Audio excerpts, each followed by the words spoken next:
Pembangunan jalan aspal penghubung Desa Ngerancang dan Jatimulyo TMMD ke-110 Kodim 0813 Bojonegoro hampir selesai. Anggota Satgas bersama warga kebut pengerjaan pengaspalan jalan.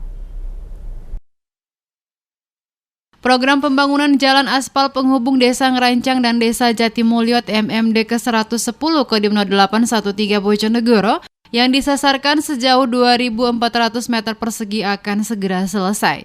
Minggu sore bersama dengan warga, anggota Satgas terus bersinergi melanjutkan pembangunan yang hampir selesai dari sejauh 2.400 meter kini telah berjalan 2.300 meter persegi. Sersan Mayor Sudarman, Babinsa Desa Jatimulyo mengatakan pengaspalan jalan yang sedang dilakukan merupakan tahap kedua, finishing. Ini pengaspalan tahap kedua.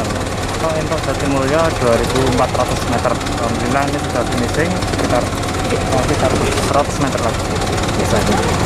Ini kan jalan penghubung dua desa antara Jatimulyo dengan Ngerancang.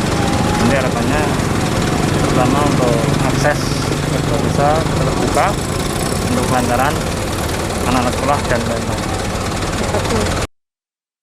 Sersan Mayor Sudarman berharap dengan adanya pembangunan jalan aspal akses penghubung desa terbuka dapat memudahkan mobilitas warga setempat sehingga dapat meningkatkan kesejahteraan masyarakat.